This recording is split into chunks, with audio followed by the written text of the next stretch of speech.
Billionaires. They've got it all. Monumental properties, playthings, vast piles of disposable income. So what could possibly go wrong? When you're very wealthy, you have to choose your friends very carefully. Are people just after your money? Do they see the genuine person behind the wealth? The problem for billionaires, though, is as old as the hills. Is it me she likes, or is it my bulging wallet? All you have to do to make millions overnight is marry a rich man and then divorce him and take his money. Money can't buy you love, but it can help you hire a matchmaker. Membership fees range from approximately $15,000 up to $300,000. And a lawyer. I said, do you love her? He said, yes. And I said, do you trust her? Well, he said, let's just say there will be a prenup. They have prenups, they have mid-nups, they have post-nups, they have all, it's already all contractually arranged. Oh yes, billionaire love and marriage goes together like divorce and disparage. Man will marry and then be taken to the cleaners, and then marry again and be taken to the cleaners. Don't even think about getting married. True love is definitely possible if you're very, very rich, but not if you base your relationship on your status as a rich person. Love is a battlefield even for the mere mortal, and the billionaire has so much more to lose.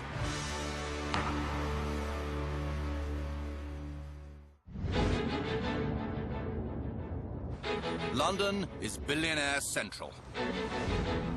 105 of them call the UK home. They can buy anything they want, but the one thing they want for free can have a very high price tag. That is to love and be loved.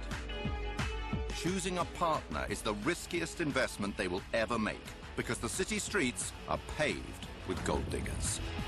If you have something that other people want, you will create an atmosphere of envy. And that's what they live with. Who's real, who isn't. It's a nightmare because they can never really trust anybody. They're always feeling that they might be exploited by gold diggers or people who don't think they're gold diggers but actually turn out to be gold diggers in the end. 89% of those with a net worth of over £100 million are men. So the odds of success favour female gold diggers. Most of the overnight millionaires in the UK are women who married rich men, and within 5 years, walked away with 50 million. Men being men, they are attracted to a good-looking girl. For them, it's equivalent to a woman having a particular designer luxury handbag. Their major accessory is what they have on their arm. Following a few top tips can make becoming a rich man's arm candy a piece of cake. You do have to look good, but less is more. And to look elegant is more important than to just show it or, have everything on display. If you want to nab, a male super rich man, the first thing you do is you have to hook him on sex. And when a man is absolutely deliriously, sexually high, he's unlikely to ask for any sort of financial arrangement because it might put you off sex immediately. You do need to have a certain amount of intelligence, so you do need to read the newspapers or keep up. But at the same time, don't keep giving your opinion. Always be a good listener, because if you're a good listener and always agree to everything, well, you get on a lot better with men, I find. Rather than having a two-way dialogue, conversation, flirting, thinking how they can make the other person feel good, they're often only able to talk about themselves. There's one way the super-rich man can guarantee a beautiful woman will hang on his every word. Reward her.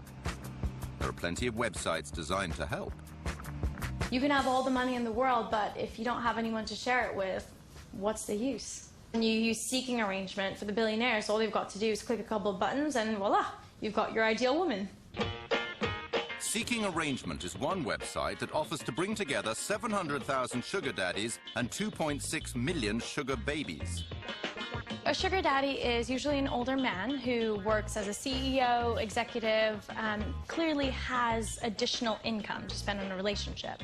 And a sugar baby is usually a young, ambitious woman who is looking for financial assistance or nice gifts from a man to kind of advance herself, to afford herself the same lifestyle that he has. The guys on the site are very worldly, you know, they've travelled. You don't get the riff-raff of society. I don't think I'm asking for too much. 100,000 minimum. I'm fed up with the scrounging men and the layabouts and the guys that are really not ambitious. Former sugar baby Helen Croydon used Seeking Arrangement for 3 years. There's a tacit agreement here that it is the girl who's going to slot into the man's busy life. They can say things such as, you know, I only want to see you during the weekends. Which I think is a very honest way of saying, I haven't got the time or the emotional capacity to invest in a full-time conventional sort of relationship. A lot of the guys will offer you know, luxury gifts, so perfume or designer handbags, could be shopping trips, help with your rent as well. The nicest gift I received has to be this Cartier diamond ring. But presents from super rich men can shift to cold cash. I remember there was one man, and he'd always insist on buying me something fabulous, and I didn't really need anything more, and I'd always go and take it back and then just keep the money. And I think he eventually realised I did this, and he said, oh God, why didn't you say? I'll just give you the money. The form of financial assistance usually comes in a monthly allowance, and the average monthly allowance is about £3,000. One day I did accept cash, and it was, you know, 2 years actually of me questioning the morals of that and thinking, oh my gosh, girls like me don't do this. The media has been quick to judge these relationships and say that, oh, well, all these billionaires are just paying for high-class prostitutes. For an escort, you pay them to leave. For a sugar baby, you're paying them to stay. But are sugar babies just expensive arm candy, or is there more involved in keeping a rich man sweet? I think just like anyone else, they had a need, a sort of a romantic need to spend some intimate time with one person. Sex is part of that. It's not about having sex with somebody and getting paid for it. It's about providing a certain relationship and having the chance to share their wealth. There was one man who I had dinner with once, and he said that the reason he had these sorts of compensated relationships was because it was cheaper than getting a wife. Coming up. So nice to meet you. How the services of a matchmaker can save the billionaire bacon. If you're sitting across the room from a gold digger, trust me, they tell you that they want a man with money. So it's very easy for us to screen out gold diggers. And just married. Subject to contract, of course. For the super rich, it can be incredibly important to have a prenup. It's not exactly Fred Astaire and Ginger Rogers romance time. We're talking serious legal agreements. It's the one thing that makes you feel absolutely sure that you're being married for love. Oh, thank you. Billionaires can buy pretty much anything they want, except the big one, true love. Yes, gold diggers and sugar babies flock to date them, expecting their gifts and hoping to marry them, perhaps. But real love is elusive. It's no wonder that some billionaires are prepared to spend hundreds of thousands of pounds on the services of matchmakers to keep ne'er-do-wells at arm's length. If you're sitting across the room from a gold digger, trust me, they tell you that they want a man with money. So it's very easy for us to screen out gold diggers.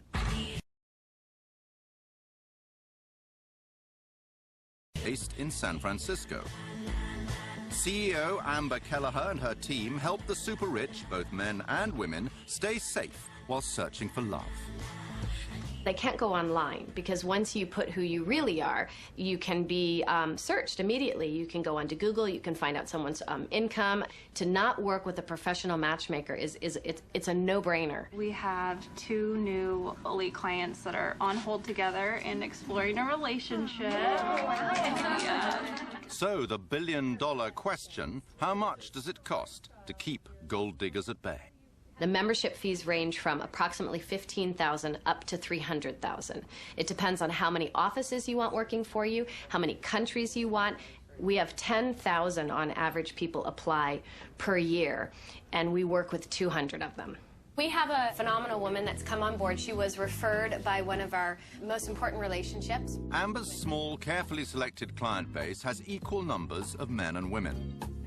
But although women make up just 10% of the global super rich, they represent 80% of those applying to be taken on by Amber. That could be very shocking maybe for people to hear. You think, my goodness, don't you work for all the wealthy men?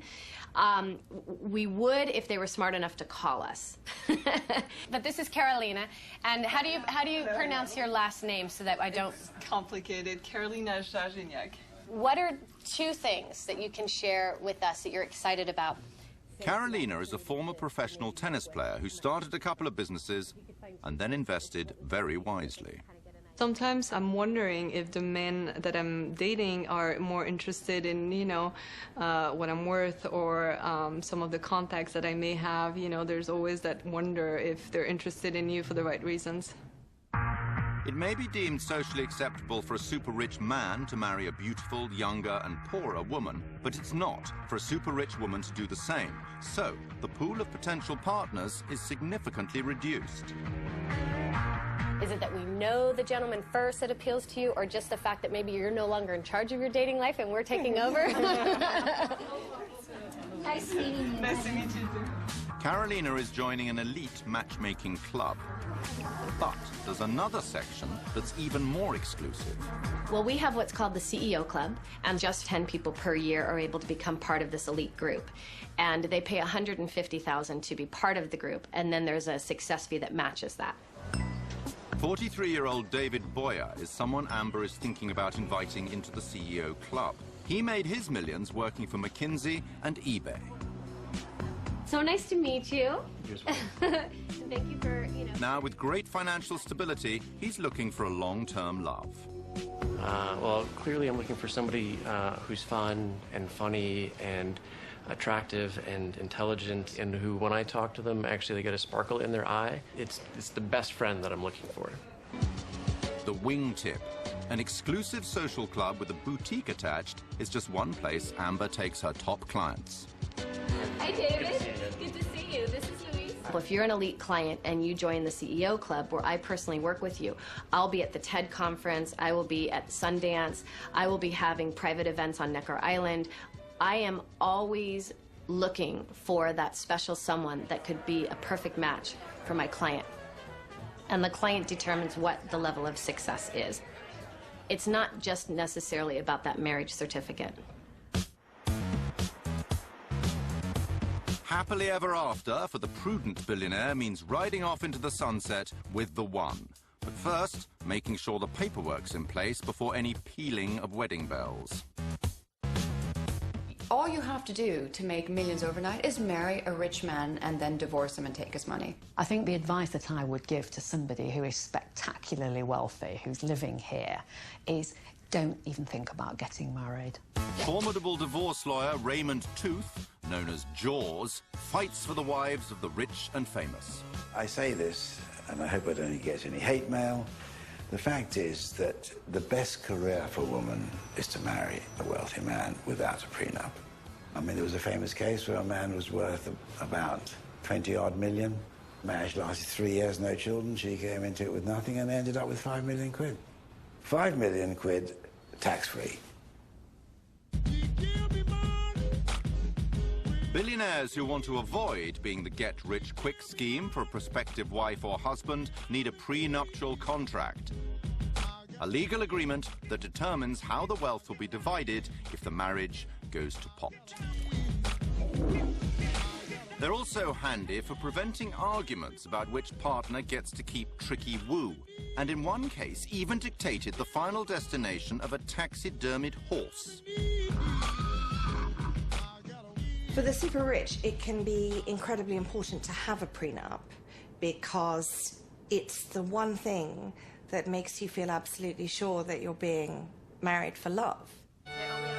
Aisha Vardag is a top lawyer known as the diva of divorce. And that's in the chronology. It's been served on them, everything about the couple, so they know that it was all after they separated. In 2010, she won a landmark case that strengthened UK prenups and brought them in line with Europe and the rest of the world. So, as she marries for the second time, she's practicing what she preaches. The happy couple have already gifted themselves a prenup. We both wanted to organise our affairs so that in the event that we parted, what we had built up beforehand was safeguarded for our children from our previous lives. Like all blushing brides and grooms, their wedding day is a celebration of pure and undiminishable love. And there's a lawyer's flourish, too. To be really, really sure their prenup is watertight, they are signing it post-nup in front of all their guests. There are lots of things that people don't want to talk about money, they don't want to talk about problems, they want to sweep lots of things under the carpet.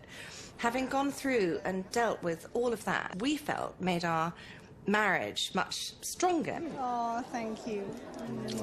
So that was why we had the post-nup then and there, along with the cake, really to celebrate the fact that our marriage was very much a partnership of equals.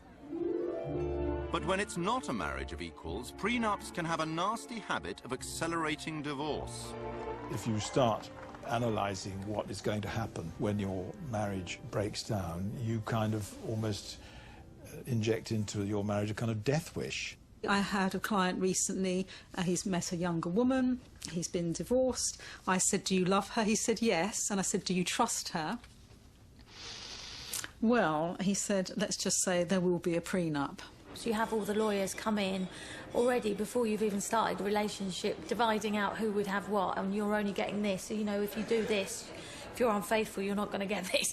You know, it is all mapped out before, and I just think that there goes the romance out the window. In the billionaire world, hanging on to your riches often means jettisoning the chance of romance. Not for American comic Roseanne Barr. She was so in love with Tom Arnold before their 1990 wedding that she fired her attorney for suggesting she sign a prenup. When the couple divorced 4 years later, Arnold left with $50 million. But if love doesn't last forever, neither, it seems, do prenups. General Electric's CEO Jack Welch's prenup had a sunset clause, which meant that after 10 years, the prenup was invalid. As soon as this clause came into effect, his wife Jane took off with $150 million. But most of the time, with a prenup in hand, the billionaire is reasonably safe to put a ring on his fiancée's finger without chancing his arm. Coming up, the breathtaking weddings of the super rich.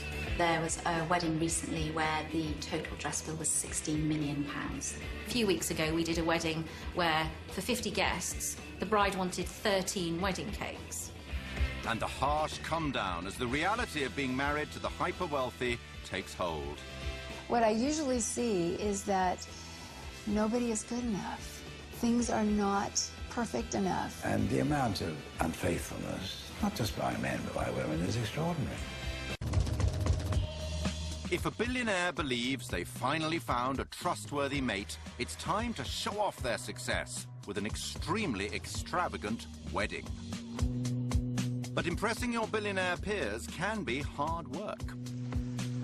We have brides now wanting to get married at the top of a volcano and actually flying their guests up there, or getting married on a glacier and actually getting their guests transported by private jet to glaciers. There's almost this one-upmanship that's going on. There's pretty much nowhere left where somebody hasn't got married. I've heard of a bride recently, they literally hired the whole of Versailles for the weekend. The Vatican, all the famous museums, the top of mountains, you know, everywhere's been done. Bride magazine recommends couples put aside a year for their wedding preparations. Time to safely complete 44 key tasks. For the super rich, there is almost no end to the demands. One wedding that I heard of recently, which I thought was absolutely phenomenal, was they actually installed a perspex layer into a lake so all the guests could actually walk on water. We might get a request for something slightly different, like an entire orchestra, for example, or a ballet, for example, which has happened on 2 or 3 occasions.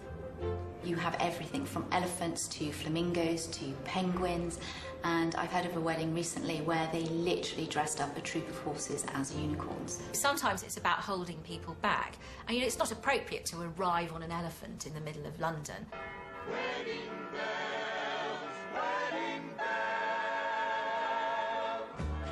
The biggest show of all is the wedding dress.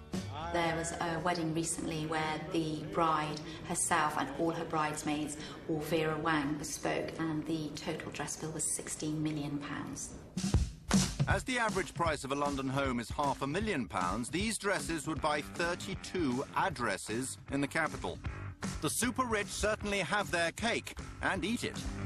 I think one of the most incredible cakes I've ever made was an 18-tier cake. The cake ended up being about 8 foot tall. It had about 10,000 sugar flowers on it.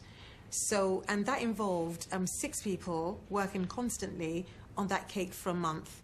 The most expensive cake we have ever commissioned cost us nearly £46,000.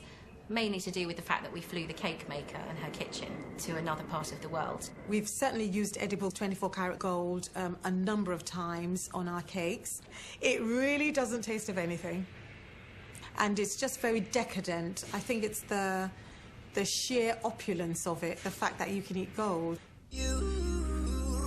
So, cakes are worth their weight in gold, but they're cheap compared to the cost of hiring a platinum-selling superstar. Enrique Iglesias, for example, we were asked to get him on a Monday for a wedding on a Friday. I heard recently that Michael Bublé played at a wedding for £1 million.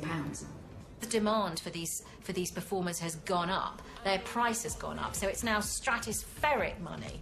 And then when they turn up, they're not going to do 2 hours, they're going to do 20 minutes.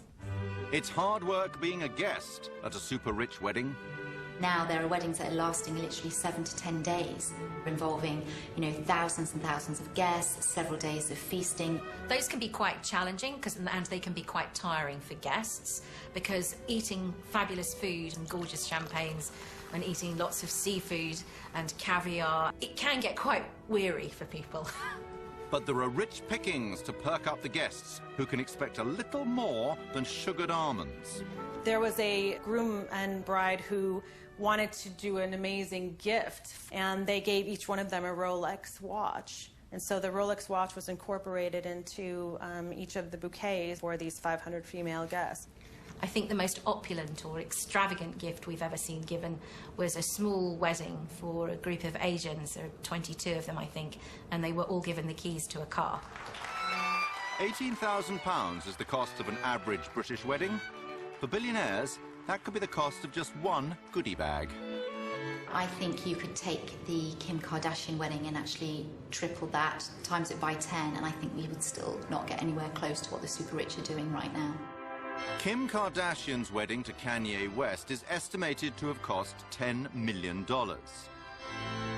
It would have taken 8 of these to add up to the most expensive wedding of all time. As far back as 2004, Venetia Mittal and Amit Bhatia managed to spend $78 million. 12 Boeing jets were hired to fly guests from India to France. Festivities went on for 6 days, but after less than 10 years together, they separated. A result that wouldn't surprise the researchers, who in a recent survey of 3,000 couples found that the more spent on a wedding, the greater the chance of divorce. Money makes life easy. Being ultra rich, I don't really know how easy that is. I'd like to see how long those relationships last. A dream wedding becomes a nightmare marriage, especially fast for the bride who discovers her groom is not the man she thought he was. A couple were set up, and she went and Googled him, and basically saw a slew of businesses, net worth, rich list, and said, okay, great.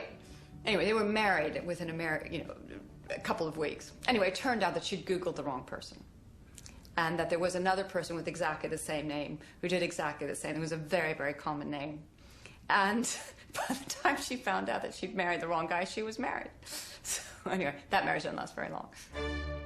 Problem 2. A successful fortune hunter may want an early return on their investment. In a relationship of billionaires, obviously all the hard work happens before the marriage. Now, in ordinary marriages, the relationship, the courting is the fun bit. You're in love, you're having a great time. The work comes in when you get married. What I think is different amongst the billionaires and the super rich marriages is that that's when you stop working. You've got the bank account. If you walk away from the marriage, you've got what you wanted. If you didn't want the man in the first place, why invest any work into the relationship? Even the wives who married for love do well to live happily ever after. Sometimes they'll discover their prince has turned into a despot. If you have financial wealth, you can really get into things having to be a certain way. You know, there's that old saying, he who has the gold makes the rules. They can't understand that we might give them a boundary or say, you can't do this. I know, what do you mean you can't do this? I do anything I want, is the approach, you know. I am master of the universe. When they're in the office, everybody thinks they're wonderful, and when they go home, their wife think they're just the same as they always were, mediocre as all the rest of us. I've seen such thumping narcissism amongst very rich men that they do actually believe that they are fascinating. And as my husband often says, you know, the richer the person, the more they think their opinions are valid. The men that I've coached, they are people who have everyone say yes to them. So I might just want to go hunting and shooting today. Women have to fall into line. They're expected to be like add-ons to their lifestyle, so they're there when they want them and they're not there when they don't want them. At first, wealthy wives are happy to take a back seat if they've got a chauffeur in the front. But the joys of luxury living have their limits. If you have everything, you have housekeepers, you have nannies, you have dog walkers, you have personal trainers, what do you do all day long? The women get to know how to amuse themselves with shopping, spa treatments, surgery, holidays, girls' night outs, all the things that women might like to do. Women are not as happily employed during the day as they think they will be just by having access to these huge resources and houses and holidays and all the rest of it. They're not in themselves the answer to the human being's deepest longings. One American survey found that men with an income of over $300,000 were 10% more unfaithful than those earning less than $35,000. So many a wealthy wife will spend her time and his money trying to postpone their sell-by date. The women know that their job is to be entertaining and to look fabulous all the time, hence the rise in surgery. So as you get older, you're an ageing model, so hence you get the kind of wind tunnel effect start happening, and eventually that runs out and then they get a new model. And the amount of unfaithfulness, not just by men but by women, is extraordinary. You have to take a lot if you're the wife of somebody very rich and powerful, because you know he might have mistresses and you have to be very cool about that. There's so much sex around you. I mean, it's a completely different world. 42% of ultra-high net worth men will divorce, so there's almost a 1 in 2 chance of success. There isn't that real attempt to be faithful and to try to do the best. They have an argument, right, I'll get divorced. It's very sad, actually, to be honest. What I usually see is that nobody is good enough.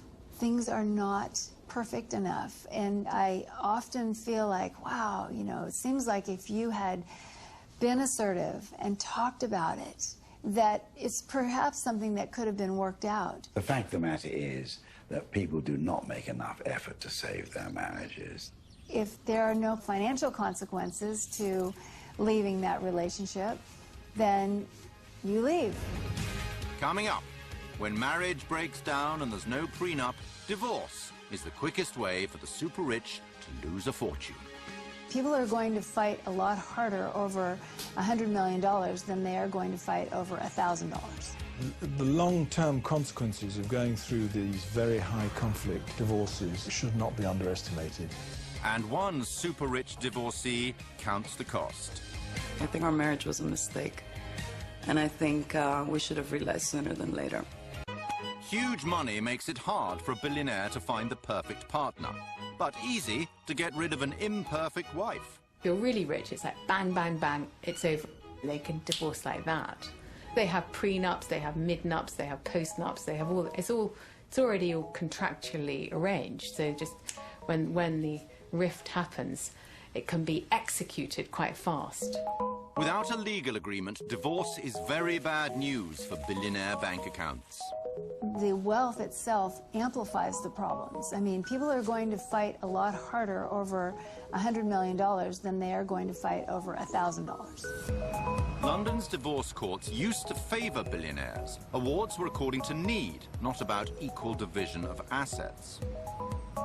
Then there was this massive sea change in 2000 when White and White went to the House of Lords, which is now the Supreme Court, and the judges made it very clear no distinction between homemaker and breadwinner, and the starting point for division of assets would be 50-50. At the same time as that happened, we had a complete explosion in the wealth of London. Bankers, hedge fund managers, insurance, lawyers, accountants, and all the panoply that goes with it, making huge amounts of money, miles more than they used to make.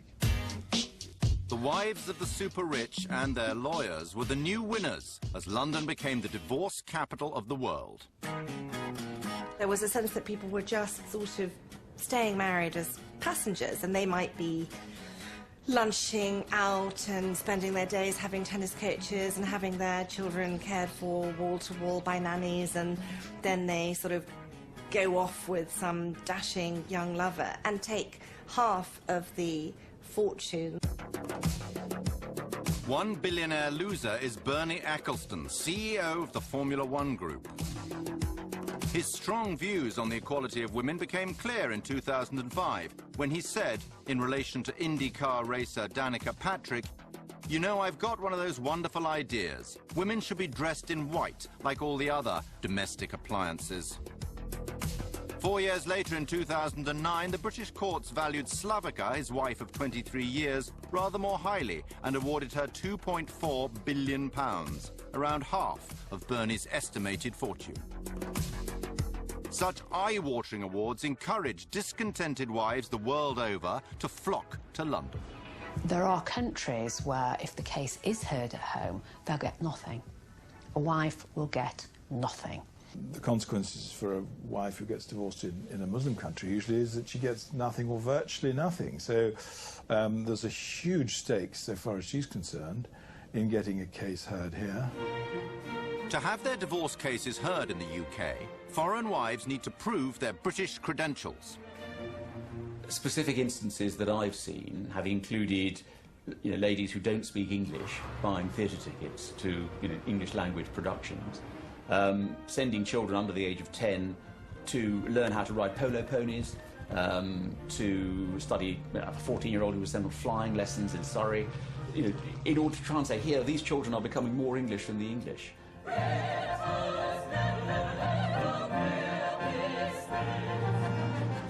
When former Malaysian beauty queen Pauline Chai was divorcing the multimillionaire chairman of Laura Ashley, she claimed that keeping more than 1,000 pairs of shoes in her Hertfordshire estate proved the UK was her permanent home. But becoming British does not always mean playing with a straight bat. I heard a great story of a friend married to a super-rich Russian mogul, and their marriage was coming to an end. But she was a bit savvier about the English court system, so she went and hired every single divorce lawyer in the UK, including Fiona Shackleton and all this, and basically put them on retainer. When you put a lawyer on retainer, he is not allowed, or she is not allowed to act for the other side. So by the time her kind of fairly dim-witted husband got around to hiring her lawyer, there were none left in England. Anyway, she walked out with one of the best divorce packages I've ever seen. And super-rich men have a divorce tactic of their very own. Most of the super-rich become very un-super-rich when they get divorced. You'll find people who were, steel industrialists are now, they become school teachers overnight. and you become a school teacher for the entire year, you're getting divorced, and then you go back to being a steel magnate. So when you're divorcing, you only have £10,000 salary, and that's the new trick. Not hiding your wealth under a bushel results in astonishing divorce payouts. The top payout of all time was in 2014. Elena Rybolovleva, wife of Russian fertilizer king Dmitry, reaped a bumper harvest of $4.8 billion, more than half of his estimated fortune of $8.8 billion. But coming up on the inside track to smash this record is a divorce payout that means oil tycoon Harold Hamm is lining up to be the billionaire with the biggest wad to lose. He's worth $20.2 billion, and so, even if his wife Sue is awarded only a quarter of his fortune, she'll become the richest divorcee of all time.